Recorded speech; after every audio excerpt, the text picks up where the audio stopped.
өлкөбүздө маанилүү масштабтуу өнөктүк алдындагы алгы тарабынан каттоо жүргүзүү боюнча чечим кабыл алган, бирок ошо пресса аркылуу элге жеткирип коюшубуз керек так маалыматты. Өкмөт тарабынан жардам бере турган ушулар туурасында айтып берсеңиз. Каттоо жүргүзүү боюнча чечим кабыл алган, бирок өлкөбүздө пандемия студенттер тартып атабыз. Биздин окуу жайлар, жогорку окуу жайлар өсүш Кыргызстанда Кудайга шүгүр жакшы. Бул тегеренде болсо 100-120 миң тегеренде өсүш бар. Ошон үчүн биз андан башка алыс тез аранын ичинде биз сизге келип туруп маалымат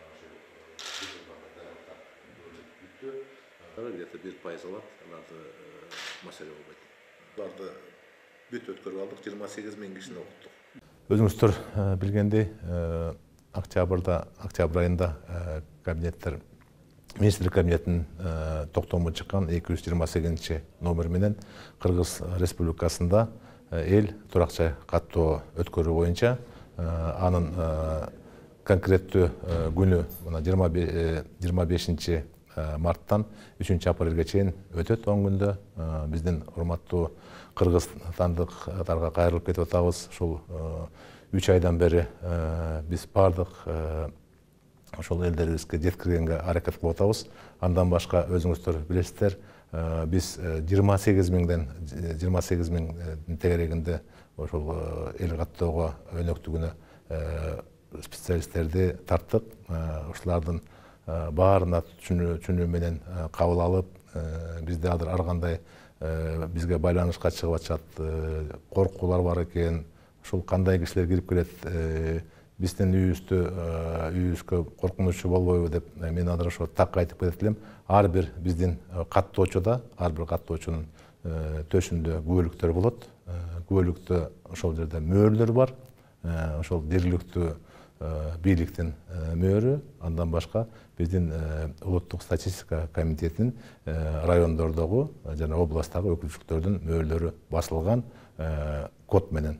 Ошол жерден мисалы ишенбештик болсо ошол жерден караса болот. Экинчиден азыр баардык кварталдар менен домкомдор менен иш жүргүзүп атабыз. Ошол жерге элдерге жеткиликтүү түшүндүрүштөрүн жүргүзүп, биздин каттоочуларга туура мамиле кылып, биздин милиция кызматкерлери, баардык министрликтер биздин Кыргызстанда өтүп жаткан өнөктүккө мындай бир жардам бериш керек. Бул жалаң гана улуттук статистика комитетинин жумушу эмес, мыйзамда ошол жергиликтүү өзүн өзү башкаруу органдар, мамлекеттик администрациялар, областтык администрациянын жетекчилери жана министрликтардын баары ушул иш-чарага жооптуу. Ошон үчүн биз азыр мына урматтуу биздин президентибиз Садыр Нуркожоевич да кабылдамасында болдук. Кабыл алды бүгүн ошол биздин эл каттоо, эл жана турак жай каттоо алкагында кандай жумуштар жүрүп жатат жана кандай маселелер бар, кандай проблемалар бар. Ошо боюнча азыр мен ал кишиге баардык даярдыктарды айтып бердик. Бүгүнкү күндө биз эл жана турак жай каттоого баардык шарттар бар, даяр. 25-ден баштап, тагыраак айтканда 24-тү түнү 25-ине карап 12-ден баштап биздин каттоочулар мына аэропорттордо биздин жарандарыбыз учуп кетип атат. Ошол жерден башталат да, Кудай буюрса. Ош аэропортунда, Бишкек аэропортунда, негизги аэропортторубуз так. Ушул жерден баштайбыз. Негизи элдерибиз үчүн 25 марттан баштап 3 апрелге чейин 10 күндүн ичинде каттоо жүрөт. Ал жерде эч кандай бир коркуу же болбосо ошол ишенбечүлүк болбош керек. Баардык ошол биздин алган кызматкерлерибиздин баардыгын окууларды өтүштү, баарына түшүндүрүштөрүн жүргүздүк. Эл менен кандай мамиле кылыш керек, кандай түшүндүрүш керек, барганда өзүн тааныштырып жакшынакай. Ал жакта бир дагы мындай үйлөрдү же болбосо жеке менчигин тартып, же болбосо документ сурап, паспортуңду суроо деген жок. Шарт ушундай, барып туруп, ошол үйдүн бүлөнүн бүлө башы же болбосо үй бүлөнүн мүчөсү ушул биздин каттоочулар берген суроолорго жооп берип койсо болот. Эч кандай кыйын формалар жок. Болгону 5 форма бар. Ал жерде үй бүлөнүн канча сандан турат, канча киштен, канча бала бар, канча чоң, кай жерде окуйт. Мунун баары тең акыры келтирип биздин Кыргызстандын өнүгүшүнө, социалдык, экономикалык жана демографиялык биздин абалыбыз азыр миграция кандай жүрүп жатат биздин Кыргызстанда эмес, жалаң дүйнө жүзүндө. Ошон үчүн бизде 10 жылда бир өтүүчү бул өнөктүк. Ошону бир жакшынакай туура кабыл алуу менен биздин элдерибизге, кыргызстандыктарга дагы мен кайрылып кетип атам. Ошол 10 күнүн ичинде эл каттоону бүтүрүп, турак жайыбызды кошо каттап, ошонун баары өзүбүзгө, элибизге керек, бизди билишибиз керек. Канча бала бар, мектепке чейинки канча санда, мектеп жашында канча балар бар. Ошонун баары тең биздин өкмөткө, кабинеттер министрлигине бизге керек. Эртең ошол жерге кандай мектептин керекчилиги, зарылчылыгы, бала бакчанын зарылчылыгы, оорукананын зарылчылыгы керекпи деген маселелердин баары турганда, мынакей ушуну алкаганда биздин мамлекетибиз ошо элге кызмат кылганга жардам тиет. Туура маселе, туура суроо болду. Биринчи жолу электрондук форматта өтүп жатат. Биздин каттоочулар жанагындай чөнтөк телефондору менен Android 5тен жогорку акыбалда болуш керек телефондору. Ошолорго жазат дагы, анан электрондук форматта биздин серверлерге жөнөтүшөт республика боюнча. Биз топтойбуз дагы.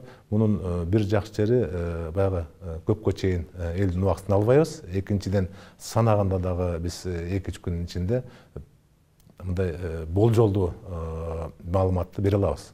Бурун болсо жылдын айына чейин отурушчу да кагаз менен санап. Ошон үчүн биринчи жолу ушундай шартта өтүп жатат. Республиканын бюджетинен ошол эл каттоого акча каражаттарынын баары бөлүнүп берилген. Анын баары тең ошол жана 28 миң деп атпаймынбы? Ошол биздин алган кызматкерлерге айлык акы болгону. Айлык акылардын баары төлөнүп берилет. 10 күнүн ичинде мисалы жанагы эл каттоочуларды аласыз 10 күнгө, инструкторлорду 1 айга, андан кийин шайлоо каттоо бүткөндөн кийин биз дагы бир 200 кишиге жакын кишилер алар эми отуруп алып туруп, жанагы тактоо иретинде жылдын сентябрь-октябрына чейин бул эми мыйзамдуу түрдө жыйынтык чыгарабыз сентябрь-октябрларда. Болжолдуу эсеп 3 күндөн кийин 4 күндөн чыгат Кудай бурса. Жана электрондук форматтын негизинде өтүп аткан үчүн.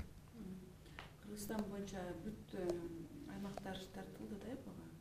Канча аймак? Бизде Кыргыз Республикасынын чегинде жүрө турган эл каттоо бул бир дагы аймак калбайт. Биз бир болгону эле жана алыскы тоол аймактар же болбосо транспорт жетпей турган аймактардан 120 айыл бар. Буларды биз 26 апрелден 2 майга чейин деп азыр калтырып атабыз. 10 күн жылаганда, жол ачылганда ошого байланыштуу жергиликтүү бийликтердин берген тизмесине жараша калтырдык аларды. Алар аз эле биздин мына 120 айыл бул аз эле республиканын деңгээлинде бир 100%-тын 99-ун Кудай бурса мына 25-тен 3-үнө чейин бүтүрөбүз, калгандары күн жылыганда. Алар алыс аймактар жанында кар жатат, машина жетпеген жерлер бар. Анан кээ бир жерде маселе уюлдук байланыш жок деген маселе чыгып атат. Ал маселелердин баарын тең биз транспорт менен, ГСМ менен, күйүүчү май менен ошолорду толуктап баарын бышыктап бердик. Ошол жерде көп болсо эң алыс жерлер бир 20-25 километрдин тегерегинде экен. Борборунда, райондун борбору, айылдын борборунда азыр бүгүнкү күндө ошо уюлдук телефон тартпаган жер жок, айылдар бар экен да өзгөчө. Ал жактан ошол эле уюлдук телефонго жаздырып алып туруп, келип бизге жөнөтүш үчүн борборго келип жөнөтүп коюш керек экен. Ал шарттардын баарын түшүндүрүп, окуу маалында мына 3 айдан бери окуулар өткөрүп атпайсызбы? Баардык каттоочуларга жергиликтүү бийликтерге баарына түшүндүрмө бердик. Бир дагы проблема болбойт. Бар, бизде республика боюнча ошо уюлдук телефон, интернет жок жерлер бар. Андайлардан 85 айыл бар. Бирок алардын бир анчалык алыс аймакта эмес. Техникабыз бар, күйүүчү майлар менен камсыз болгон. Ал маселелердин баарын биз чечебиз.